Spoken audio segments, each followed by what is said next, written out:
Hello and welcome to the show बातें सितारों की, जिसमें हम आपको मिलवाते हैं उन हस्तियों से जो वाकई सितारों की दुनिया में काम करती हैं, जो खुद भी कई संघर्षों को और मेहनत को पार करने के बाद एक सितारा बनती है। तो चलिए आज आपको मिलवाते हैं एक ऐसे सितारे से जिसने अभिनय की दुनिया में अपना अलग मुकाम हासिल किया है, अपनी एक्टिंग से लोहा मनवाया है।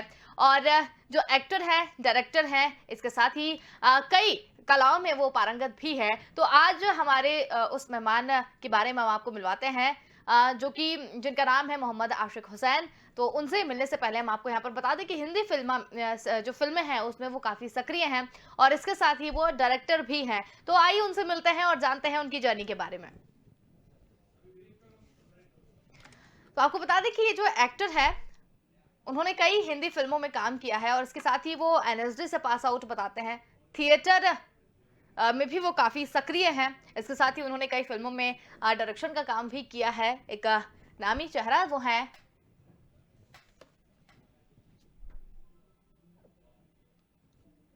मोहम्मद आशिक हुसैन। हमसे थोड़ी देर बाद जुड़ेंगे, उसके बाद हम उनकी जर्नी के बारे में बताएंगे कि किस तरीके से वो हमसे जुड़े और क्या उन्होंने किया और एनएसडी से कैसे उनका आना हुआ।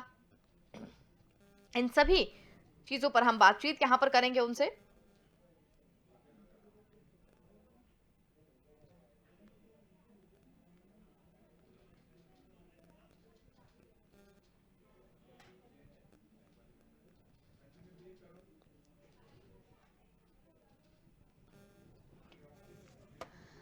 तो आपको बता दें कि मोहम्मद आशिक हुसैन हमारे साथ अभी थोड़ी देर बाद जुड़ने वाले हैं। हिंदी फिल्मों में वो सक्रिय हैं और आज उनसे हम खास बातचीत करने वाले हैं, जिसके बाद एनएसडी से वो पास आउट हैं और पटना के रहने वाले हैं। देखा जाए पटना से काफ़ी फिल्मी हस्तियां जो हैं वो निकल कर सामने आई हैं और अपनी एक्टिंग का लोहा भी उन लोगों ने मनवाया है।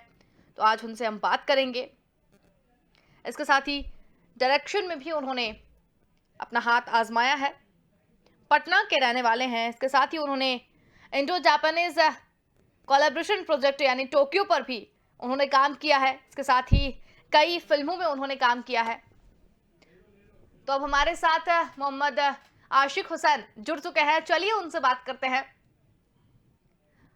तो बहुत स्वागत है आशिक जी आपका। और जिस तरीके से आप नमस्कार। थिएटर करने के बाद फिल्मों में आए हैं और काफी सारी दिलचस्प बातें जब हम रिसर्च कर रहे थे तो आपके बारे में पता चली है। तो लेकिन फिर भी आपकी जर्नी के बारे में बताइए कि आपका बॉलीवुड में आना कैसे हुआ। ये तो बहुत लंबी कहानी है बॉलीवुड तक पहुंचने की। जी सबसे पहले मेरी आवाज आपको आ रही है? बिल्कुल बिल्कुल, आपकी आवाज पहुंच रही है हम तक। बढ़िया। तो मैं मूलतः पटना का रहने वाला हूँ जी।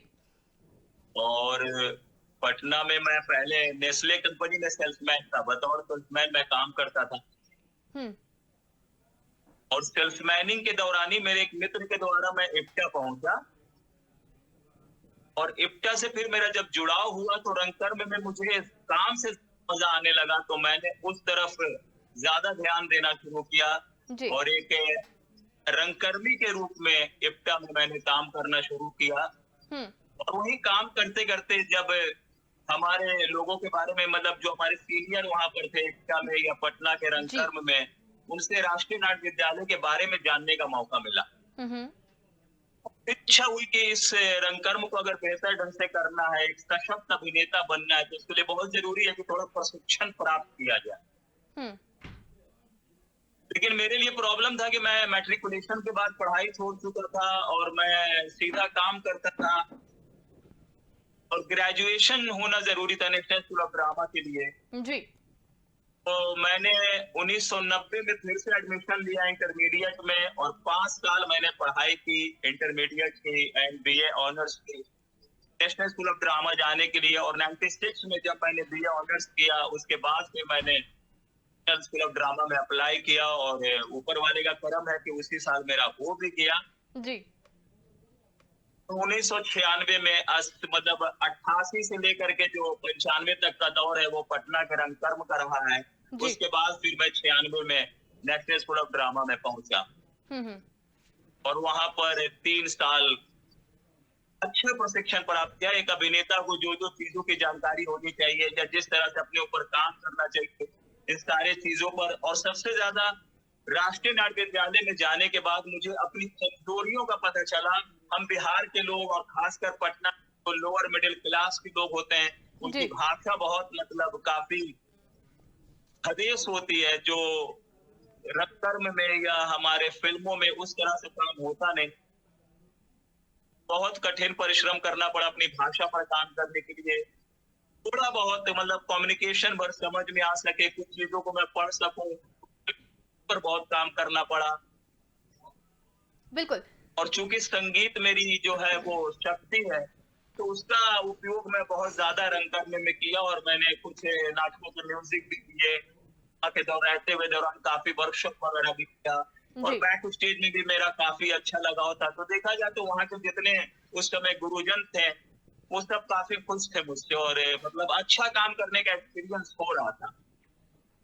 बिल्कुल। इन राष्ट्रीय नाट्य विद्यालय से पास आउट होने के बाद जब मैंने देखा, तो मुझे लगा कि मेरी अभी जो प्रशिक्षण है वो पूरी हुई नहीं है। मतलब मेरे अंदर काफी देशीकरण है, काफी बिहारवादी, काफी मतलब स्टाइलाइज अभिनय करना जो होता है, जो लोक परंपराओं में भी होता है, हुँ। वो काफी था। तो उसको दूर करने के लिए मेरे अंदर थोड़ा सा रियलिज्म आए, मैं थोड़ा सा यथार्थवादी ढंग से काम कर सकूं, मैं हुँ। शेक्सपियर कर सकूं, मैं चेखव कर सकूं। इसके लिए फिर मैंने Charles valid India trust award British council में अप्लाई किया कि मुझे लंदन भेजा जाए, और मैं जी। यूरोप जाकर के कुछ सीखना चाहता हूँ। बिल्कुल। तो बिल्कुल। उन्होंने फिर मुझे मतलब 1 साल के लिए स्कॉलरशिप दिया, और जी। फिर मैं लंदन गया 1 साल, और वहां से फिर वॉइस एंड स्पीच और परफॉर्मेंस स्टडी का कोर्स करके फिर इंडिया वापस आया, और मैं सीधे बॉम्बे चला गया। बिल्कुल। तो आशिक जी, बहुत दिलचस्प आपकी कहानी जो है वो देखने को मिली, और सबसे बड़ी बात जो आपकी यहाँ पर डेडिकेशन देखा गया कि आपने नेशनल स्कूल ऑफ ड्रामा में एडमिशन लेने के लिए 5 साल पहले पढ़ाई की, जो कि आप छोड़ चुके थे, और उसके बाद फिर आप इसमें एडमिशन लिया। ख़ैर, बहुत ही अच्छी आपकी कहानी ये रही, और इससे वाक़ई लोगों को सीखना चाहिए कि कुछ करने के लिए दृढ़ निश्चय होना बहुत ज़रूरी है। लेकिन आपको पहला ब्रेक देखा बॉलीवुड जाए में तो कैसे मिला?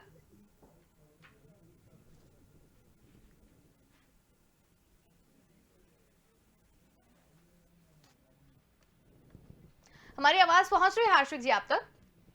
नेश या बिल्कुल आ रही है। वो किसी का कॉल आ गया। जी।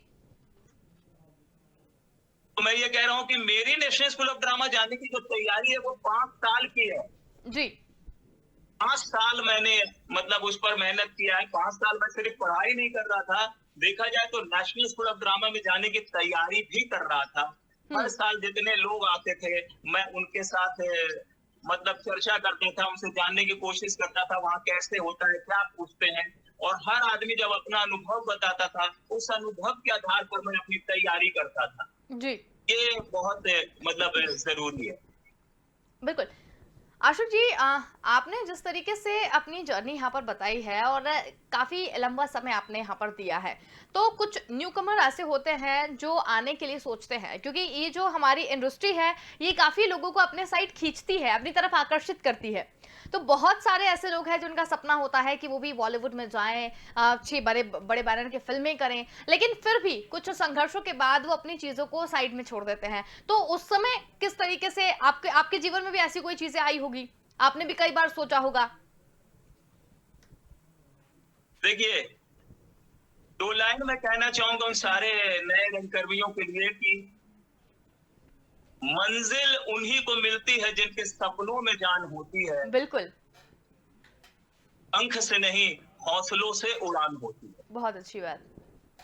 मैं चूँकि शुरू से काम करता रहा हूँ, तो मुझे हर चीज़ तो पाने का जो तरीका नज़र आता है, वो नज़र आता है काम का। हुँ। आपके हर सपने पूरे हो सकते हैं, हर वो चीज़ को आप पा सकते हैं, अगर आप शिद्दत से अपने ऊपर काम करते चले जाएँ, और जो उसकी रिक्वायरमेंट है, उसके हिसाब से काम करते चले जाएँ। बिल्कुल। आजकल क्या है कि लड़के चाहते हैं कि मतलब तुरंत चीज़ें मिल जाएँ। तब वो 15 दिन का वर्कशॉप या 1 महीने का वर्कशॉप हम करें, और सीधे हम वो अभिनेता बन जाएँ। तो अभिनेता बनना एक निरंतर प्रक्रिया है। जैसे-जैसे आप अपनी क्षमताओं को बढ़ाते हैं, अपने स्किल्स को बढ़ाते हैं, वैसे-वैसे आप अभिनय में कुछ अच्छा करने की कोशिश करते चले जाते हैं। तो हर दिन कुछ जानना, कुछ सीखना, ग्रेट लर्नर होना बहुत जरूरी है एक अभिनेता के लिए कि हमेशा वो कुछ नया सीखता रहे। बिल्कुल। जब सीखने का क्रम आपका बंद होता है वहीं पर से अभिनेता का ग्रोथ रुक जाता है। हुँ। वो फिर मायूस होने लगते हैं कि मैं कर नहीं पा रहा हूँ, क्योंकि अभी आपको जो भी काम मिलेगा एक थिएटर ग्रुप में वो आपकी काबिलियत के आधार पर मिलेगा। बिल्कुल। तो आप अपनी काबिलियत को बढ़ाइए, जिस चीज में आप कमजोर हैं उसको दूर कीजिए और उसमें अच्छा करने की कोशिश कीजिए। बिल्कुल। आशिक जी, आप बॉलीवुड में आपको पहला ब्रेक कैसे मिला? पहला सवाल तो मेरा आपसे यही है, और उसके बाद कितनी फ़िल्मों में आप अभी तक काम कर चुके हैं?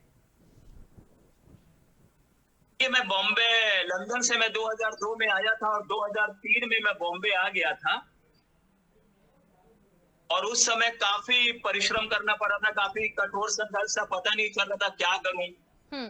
तो मुझे लगा कि मैं तो अभी थिएटर का एक्टर हूँ, थिएटर के सारे ग्रामर जानता हूँ और बिल्कुल। फ़िल्म के अंदर एक्टिंग का पूरा पैमाना बड़ा टेक्निकल है। तो उसको जानने के लिए मैंने राजकुमार संतोषी को डायरेक्शन टीम उनका ज्वाइन किया मैंने, राजकुमार संतोषी का उनको असिस्ट किया, ताकि मुझे लगा इनके साथ असिस्टेंट बन करके मैं फिल्म की मेकिंग को थोड़ा समझ लूं, तो एक अभिनेता के तौर पर मुझे काफी मदद मिलेगी। हुँ। तो वो 4 साल जो मैंने पूरे फिल्म को बनते देखा, तो वहां मैंने जाना कि भाई थिएटर में जो पूरा अभिनय है या जो पूरा क्राफ्ट है या जिस तरह से हम काम करते हैं, वैसे तो फिल्म में हो ही नहीं रहा है। एक नए सिरे से हमें फिल्म के लिए चीजों को तैयार करना पड़ेगा। बिल्कुल। फिर से वो सोचना शुरू किया और उस दौरान मैंने सबसे पहले खूब सारी फिल्में, हर दिन एक फिल्म जो पूरे वर्ल्ड सिनेमा के फिल्म है, तो मेरा कुरुसावा से होता है या इटालियन है, हॉलीवुड के मूवी से होता है, ईरानियन मूवी से होता है, माजिद मजीदी की फिल्म देखना शुरू करता हूँ। तो फिल्म देखने का, जैसे बॉम्बे आने के पहले सिर्फ नाटक देखने का रिवाज था, जी। बॉम्बे आने के बाद मैंने फिल्म देखने का चलन शुरू किया और अपने को फिल्म के आधार पर एक अभिनेता को क्या क्या करना चाहिए बिल्कुल। उस तरह से, क्योंकि एक्टिंग के मेजर जो है वो 3 एलिमेंट्स होते हैं। वो एक है ऑब्जर्वेशन, इमेजिनेशन एंड विजुअलाइजेशन। बिल्कुल। तो अगर आपका ऑब्जर्वेशन रहेगा तभी आप इमेजिन कर सकते हो, तभी आप विजुअलाइज कर सकते हो। जी। इसलिए मैंने फिल्म के माध्यम से अपना अवलोकन बढ़ाया, अपना ऑब्जर्वेशन बढ़ाया कि फिल्म में किस तरह से ग्रेट परफॉर्मर, ग्रेट एक्टर लोग एक्टिंग कर रहे हैं। हुँ। और वहां से मैंने काम करना शुरू किया और उसके बाद फिर मैंने डायरेक्शन को छोड़ दिया। जब मैंने काफी सीख लिया, अब चलो। और वहां से फिर सीरियल एंड एड कमर्शियल और फिल्में, मतलब उस तरह से बड़ा काम तो नहीं मिला। बड़ा काम मुझे अभी मिला है 2020 में, जो अभी आया है मई में 2021 में, महारानी। आपने देखा होगा महारानी, उसमें पशुपालन मंत्री प्रेम कुमार चरित्र मिला। और ये इतने दिनों की मेहनत थी कि ईश्वर ने फिर मुझे इतना बड़ा प्लेटफॉर्म दिया महारानी के रूप में हुँ। कि आज पूरे देश भर में मेरे काम की चर्चा हो रही है और बिल्कुल। लोग इसको पसंद कर रहे हैं। तो मेरा ये मानना है कि अगर आप मेहनत करते हैं और लगातार अपना एक फोकस बना के लगे रहते हैं, तो ईश्वर आपको मौका देगा। बिल्कुल। हर अभिनेता के जीवन में एक दौर ऐसा आता है, एक चरित्र ऐसा आता है, एक रोल ऐसा आता है जो उसको स्थापित करता है। जैसे अमिताभ बच्चन ने जंजीर के पहले बहुत सारी फिल्में की थी, बिल्कुल। लेकिन जंजीर ने उनको जो मकाम दिया, वही मकाम मुझे महारानी ने दिया है। और इसके लिए मैं ईश्वर का शुक्रगुजार हूँ और अपने तमाम दर्शकों का और इस मतलब वेब सीरीज से जुड़े जितने लोग हैं, सोनी लिव हो, चाहे सुभाष कपूर हो, करण शर्मा हो, इन सब के प्रति मैं बहुत कृतज्ञ हूँ कि मुझे इतना बड़ा काम पाने में मिला। और मतलब आपकी सारी तपस्या सफल हो जाती है जब इस तरह का काम आता है आपके जीवन बिल्कुल। में। तो बिल्कुल, लेकिन आपकी बातें सुन के एक बात ये भी निकल कर सामने आ रही है कि वाक़ई में आप जिस चीज़ को पाना चाहते हैं, उसके लिए पूरी श्रद्धा के साथ अगर आप लगे रहेंगे, तो ईश्वर भी साथ देगा, आपकी किस्मत भी साथ देगी और मेहनत तो आप कर ही रहे हैं, तो जो आप पाना चाहते हैं, वो तो बिल्कुल आप पाएँगे ही। तो ये बहुत ही अच्छी बात या आपसे सीखने को भी मिली है और जो इस प्रोग्राम को देख रहे होंगे, उन्हें भी ये बात हम बताना चाहेंगे कि बिल्कुल जिस तरीके से आशुक जी ने जिस तरीके से संघर्ष यहाँ पर किया है, अपनी जर्नी के बारे में बताया है, तो वाक़ई में वो अतुलनीय है। तो यहाँ पर आपसे एक और सवाल यहाँ निकल के आता है कि आपने जिस तरीके से काम किया है, ये तो समझ में आ गया। अब आपके आने वाले अपकमिंग प्रोजेक्ट्स क्या-क्या हैं? अभी तो महारानी सीजन 2 ही बनने वाला है। जी। तो और एक क्या होता है कि अगर आप कोई बड़ा रोल कर लेते हैं, तो इंडस्ट्री में जितने लोग हैं वो आपको एक अलग खांचे में देख रहे थे। हुँ, अब अचानक से आपका जो है दायरा बढ़ गया, आप एक अलग एरिया में अब उनको देखे। उस हिसाब से अब नया रोल, नए कैरेक्टर क्रिएट होने में अब थोड़ा-सा वक़्त लगेगा। हुँ, और मुझे भी अब बहुत थोड़ा-सा संयम से काम लेना पड़ेगा कि भाई किसी भी प्रोजेक्ट को अब हाँ नहीं कहना है, थोड़ा-सा रूल सुनना पड़ेगा, बिल्कुल। थोड़ा-सा डायरेक्टर कौन है, प्रोड्यूसर कौन है, प्लेटफ़ॉर्म किस प्लेटफ़ॉर्म पे आ रहा है। तो पहले था कि जीविका चलानी थी, मुंबई में सर्वाइव करना पड़ता था, तो जो आता था उसको हाँ बोल देता था। अब जो आएगा उसको हाँ बोलेंगे तो ये महारानी की जो मेहनत है ये बेकार हो जाएगी। हुँ, इसलिए थोड़ा संयम और धैर्य का परिचय देते हुए मैं अच्छे प्रोजेक्ट की मतलब प्रतीक्षा कर रहा हूँ। बहुत सारे कुछ-कुछ आ रहे हैं, उसमें से लोगों को सुनता हूँ, कुछ-कुछ ऑडिशन बना के भेज भी रहा हूँ, जो मुझे अच्छा लगता है कि हाँ, अभी रोल कैसा है वो तो ऑडिशन में नहीं पता चलता, लेकिन हाँ, अगर लगता है कि ये निर्देशक बड़ा है, ये प्रोडक्शन हाउस बड़ा है, नेटफ्लिक्स है, अमेज़न है या करण, ऐसे लोगों को थोड़ा-सा तवज्जो देते हुए उनके लिए मैं ऑडिशन बना रहा हूँ, अप्रोच कर रहा हूँ और मुझे पूरा विश्वास है कि जीवन में सब कुछ अच्छा ही होगा बिल्कुल। और अच्छा हो भी रहा है और ज़िंदगी तमाम अच्छी चीज़ों को बहुत ही सरलता से मेरी ओर भेज रही है। हुँ, अच्छे अच्छे रोल अब आने वाले हैं, बस थोड़ा-सा धैर्य रखना पड़ेगा, हड़बड़ाने की ज़रूरत नहीं है, क्योंकि इतनी मेहनत से आपको एक ऐसा काम मिला है जिसमें आपने प्रूव किया है। अब वो काम जैसे-जैसे लोगों तक पहुँचेगा, तभी एक माहौल बनेगा। तो आई बिल्कुल, am waiting for that atmosphere बिल्कुल। कि अब उस तरह का एक माहौल बने और जो निर्देशक हैं, कास्टिंग डायरेक्टर हैं, वो जी। मेरे बारे में अब अलग ढंग से सोचें, ना कि छोटे ढंग से सोचें। उनके सोचने का दायरा अब बड़ा होना चाहिए मुझे लेकर के। बिल्कुल। आशुक जी जब इसलिए मुझे अब थोड़ा-सा धैर्य का परिचय देना है। बिल्कुल, बिल्कुल। यहाँ पर जब हम आपके बारे में थोड़ा-सा रिसर्च कर रहे थे, तो उसमें ये भी निकल कर सामने आया है कि आप एक सिंगर भी हैं, आप गाने भी गाते हैं। तो दर्शकों को कुछ लाइनें आप अगर सुना दें। कि एक गीत में कल ही अपने मेरा एक यूट्यूब चैनल है सिंपल वॉइस। जी, उस पर मैं लगातार poetry recitation, story telling and monologue and talking about the acting and चूंकि मैं वॉइस कोच हूँ, तो जी, वॉइस को कैसे डेवलप करें, इन सारी चीजों पर मैं वीडियो हूँ जी। और मैं चाहूंगा आपके दर्शकों से अपील करूंगा कि वो यूट्यूब पर जाकर वहां से सिंपल वॉइस चैनल पर जाकर के काफी मटेरियल देख सकते हैं और खुद अपने प्रैक्टिस के लिए जो उनको वो वहां से ले। मैं खासकर अभिनेताओं के लिए ही बनाया है जो नए अभिनेता है, ताकि उनको पता नहीं चलता कि किस मटेरियल पर काम करें, किस तरह से काम करें। बिल्कुल। तो there are so many reference videos, तो उसी में भी एक बनाया है मैंने। सुनाता हूँ कि ये कोरोना का दौर चल रहा है और काफी रनकर ये लोग काफी हताहत हैं, जी। खासकर उन्हें काफी हानि हो रही है, तो उनके मनोबल को बढ़ाने के लिए ताहिर लुधियानवी की ये नज्म गाना चाहूंगा मैं बिल्कुल, आपके बिल्कुल, बिल्कुल। चैनल पर, अगर आप इजाजत दें तो। बिल्कुल, बिल्कुल, बिल्कुल। जब दुख के बादल लेंगे और सुख का सागर छलकेगा, जब अंबर झूम के नाचेगा और धरती नगमे गाएगी, वो सुबह वो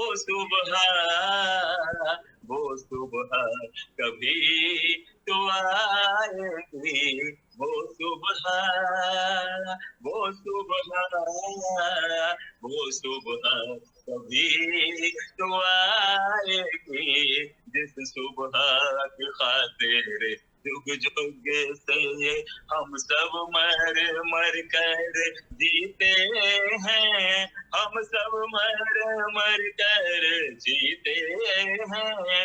जिस सुबह के अमृत के धुन में हम जहर के प्याले पीते हैं, हम जहर के प्याले पीते हैं। इन भूखी प्यासी रूहों पर एक दिन तो करम फरमाएगी वो सुबह, वो सुबह, वो सुबह कभी तो आएगी, वो सुबह कभी तो आएगी। शुक्रिया। बहुत बहुत बहुत सुंदर ये आपने गाया है और वाकई में जिस तरीके के कोरोना काल यहाँ पर चल रहा है, लोग सभी परेशान हैं, लेकिन फिर भी जो आपके गाने के बोल थे और जिस तरीके से आपने गाया है, वाकई में उम्मीद हम यही करते हैं कि वो सुबह कभी तो आएगी जिसके कारण हम आज मर मर कर जी रहे हैं, लेकिन वो सुबह कभी तो आएगी। बहुत ही सुंदर लाइनें थी और बहुत ही अच्छे से आपने यहाँ पर गाया है। एक सवाल और निकल कर यहाँ पर आ रहा है बहुत बहुत आशुक जी शुक्रिया जी, जी। कि आपने डायरेक्शन में भी अपना हाथ जो है वो आजमाया हुआ है। क्या-क्या आपने डायरेक्ट किया है? किस तरीके से आपने चीज़ें की हैं? डायरेक्शन में मैंने फिल्म तो नहीं डायरेक्ट किया। जी, जैसे राजकुमार संतोषी को असिस्ट किया है बतौर मतलब असिस्टेंट डायरेक्टर। जी, लेकिन जी। हाँ, थिएटर में कुछ प्रोजेक्ट मैंने डायरेक्ट किए हैं पटना में, पटना सिटी में, और मैंने खुद का अपना एक सोलो परफॉर्मेंस डायरेक्ट किया। और लंदन में जब मैं पढ़ रहा था और एमए कर रहा था, तो वहां जो मुझे अपना डिप्लोमा दिखाना था, वहाँ मैंने एक प्यार नाम का डिवाइस परफॉर्मेंस, जिसमें प्यार के कोटेशन और प्यार के लेटर्स जो वर्ल्ड फेमस हैं, जी। उनको लेकर के मैंने एक परफॉर्मेंस वहां बनाया था। इसका डिजाइन रखा था भरत मुनि के नाट्यशास्त्र से लेकर के चाणक्य के मेथड एक्टिंग तक, कैसे एक एक्टर का ट्रांसफॉर्मेशन होता है। जी। अलग अलग फॉर्म में अलग अलग लेटर मैंने वहां पर किया था। हुँ, हुँ। और बॉम्बे आकर के फिर मैंने एक सोलो परफॉर्मेंस किया, शादी करा दो बाबा। हुँ, This is a story about a bald man who want to get married, but just because of the baldness, no girl interested. तो किस तरह से उसकी शादी होती है और एक बॉल्ड मैन को लेकर के पूरे समाज का नजरिया क्या है, इसको लेकर के एक बहुत ही हिलेरियस कॉमेडी चार्लिन चैपलिन स्टाइल में बनाया था कि मैं अपनी ही चीजों पर खूब हंसता था, अपना ही मजाक उड़ाता था। जी। और उसमें किस तरह से उसकी शादी होती है, कैसे उसकी पत्नी उसको एक्सेप्ट करती है, पहली म्यूजिकल जो बॉलमैन डांसर था वो लैटिन अमेरिकन डांसर है, मतलब वो साल्सा करता है, वो टैंगो करता है, वो छाछा करता है, अलग अलग क्लबों में डांस करता है। लेकिन उसको लड़की उसमें कोई इंटरेस्टेड नहीं हो रही, तो कैसे एक लड़की आती है और उसके साथ जीवन चलता है और क्या क्या होता है, इस पर एक परफॉर्मेंस था, शादी करा दो बाबा। और इसी थीम पर फिर बाद में 2 फिल्में भी बनी, उजड़े चमन और बाला। हुँ, हुँ।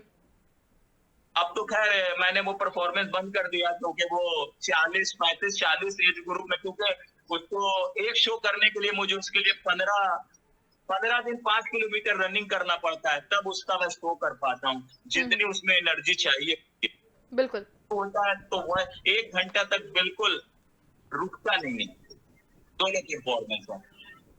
तो फिल्म फिल्म वगैरह मतलब मीडिया में मैंने कोई डायरेक्शन नहीं किया है, रंगमंच में ही थोड़ा बहुत जो है वो डायरेक्शन किया है और खुद लिखा भी है।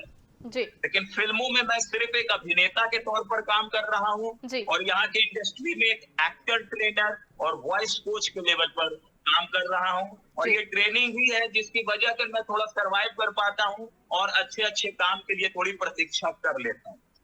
बिल्कुल, बहुत ही अच्छी बात आपने यहाँ पर कही है। लेकिन आपसे जानना चाहेंगे कि बॉलीवुड को लेकर क्या विज़न है आपका? आप क्या चाहते हैं आगे बॉलीवुड को लेकर? बॉलीवुड के अंदर अभी देखिए बदलाव आ रहे हैं। जी, अब जिस तरह से अभी ओटीटी का जमाना आया या जिस तरह से अभी कंटेंट चेंज हो रहा है, तो अब जो हमारे यहाँ से जो स्टारडम है वो जा रहा है। अब अगर आप एज एन एक्टर एक्टिंग करते हैं, आप आर्टिस्ट हैं तो सरवाइव करेंगे, वरना आप सिर्फ स्टार के पुत्र हैं या स्टार है आप, उसमें कुछ कर लेंगे ऐसा कोई जरूरी नहीं है। क्योंकि आजकल जिस तरह से लोग हुँ, content को देख रहे हैं, सब्जेक्ट को देख रहे हैं, आजकल बिल्कुल, हमारे देश के लोगों की एक्टिंग की समझ भी बढ़ रही है। बिल्कुल, तो अभी आने वाला दिन अभिनेताओं के लिए मुझे लग रहा है काफी अच्छा है, क्योंकि अब तो ओटीटी और डिजिटल प्लेटफॉर्म भी काफी आ गए हैं, तो हर जगह पर आर्टिस्टों की भी बिल्कुल, जरूरत है।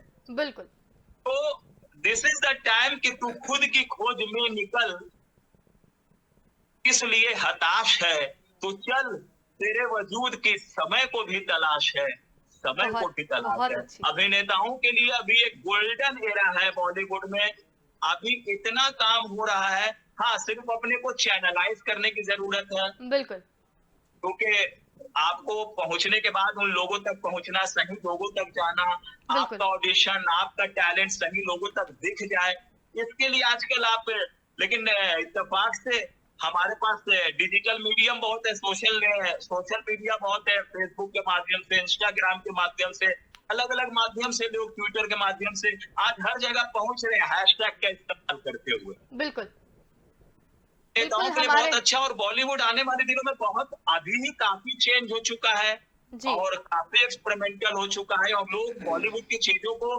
पूरे विश्व में उसकी सराहना हो रही है। हाँ, थोड़ा सा टेक्निकल हम हॉलीवुड से पीछे हैं, लेकिन वो बजट में अगर है, अगर आप अच्छा बजट यूज करेंगे, हमारे यहाँ भी देखो बाहुबली तो बनी ही, बिल्कुल, जिसमें सारा टेक्निकल ही बेस था, तो काफी हम चीजों को बिल्कुल अभी लेकर के आ रहे संभावनाएँ हैं। बहुत है न्यू कमर्स के लिए और जिस तरीके से आप कहना चाह रहे हैं।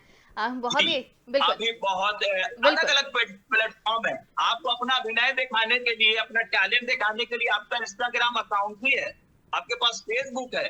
आप वहाँ से शुरू हो सकते हैं, आप कुछ क्रिएट कर सकते हैं। आप यूट्यूब पर चैनल बनाकर बहुत सारी चीज़ों को दिखा सकते हैं। बिल्कुल, आप अपना बिल्कुल, फेसबुक पर पेज खोल करके बहुत सारे चीज़ों को दिखा सकते हैं। आप लोगों तक पहुँचने के लिए आपके पास माध्यम बहुत है। बिल्कुल। तो आशीष अगर जी आपके पास शक्ति है, आपके अंदर टैलेंट है, तो आप पहुँचेंगे। बिल्कुल।